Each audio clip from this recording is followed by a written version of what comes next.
ಆದೇಶವನ್ನ ಮೈಸೂರಿನ ಒಬ್ಬ ಕಮಿಷನರ್, ಕಾರ್ಪೊರೇಷನ್ ಕಮಿಷನರ್ ಇದನ್ನ ಬೇರೆ ಕ್ಷೇತ್ರಕ್ಕೆ ವರ್ಗಾವಣೆ ಮಾಡಬಹುದು ಅಂತ ಸರ್ಕಾರದ ಆದೇಶವನ್ನ ಬದಲಿಸಿ ಸರ್ಕಾರಕ್ಕೆ ವಾಪಸ್ ಕಳಿಸಿದ್ರು.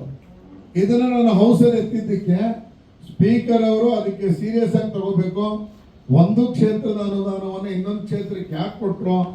25 ಕೋಟಿಯನ್ನ ಚಾಮರಾಜ ಕೊಟ್ಟಿದ್ದಾರೆ, 20 ಕೋಟಿನ ನರಸಿಂಹರಾಜ ಕೊಟ್ಟಿದ್ದಾರೆ. ನನ್ನ ಕ್ಷೇತ್ರದ ಅನುದಾನವನ್ನ ಕೊಡಕ್ಕೆ ಇವ್ರು ಯಾರು? ಒಂದು.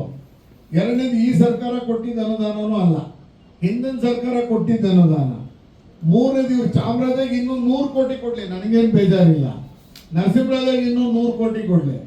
ಆದ್ರೆ ನಮಗ್ ಬಂದಿದ್ದ ಅನುದಾನವನ್ನು ಯಾಕೆ ಉಪಯೋಗಿಸ್ಕೊಂಡ್ರು? ಇದು ತಾರತಮ್ಯ ಅಲ್ವಾ? ಇದು ನಾನು ಪ್ರಶ್ನೆ ಮಾಡಿದ್ದೀನಿ. ನಾಡಿನ ದೊರೆ ಇದೇ ಪ್ರಶ್ನೆನ ಹೌಸಲ್ಲಿ ಹೇಳಿದೆ ನಾನು. ನಾಡಿನ ದೊರೆಗೆ ದೂರ ತರಿಸಿದ್ದೀನಿ, ನೀವು ಇನ್ನೂ ಬಗೆಹರಿಸಿಲ್ಲ. ನನಗೆ ಜಿಲ್ಲಾ ಮಂತ್ರಿ ಕೊಟ್ಟಿದ್ದೀನಿ, ನಿಮ್ಮ ನಗರಾಭಿವೃದ್ಧಿ ಇಲಾಖೆ ಸಚಿವರಿಗೆ ಕೊಟ್ಟಿದ್ದೀನಿ. ನಮಗ್ ಬರಬೇಕಾದಂತ 45 ಕೋಟಿ ರೂಪಾಯಿನ ನಮಗ್ ಮೀಸಲಿಡಿ, ನಾವು ಅದರಿಂದ ನಮ್ಮ ಕ್ಷೇತ್ರ ಸಮಸ್ಯೆ ಬಗೆಹರಿಸ್ಕೋತೀವಿ.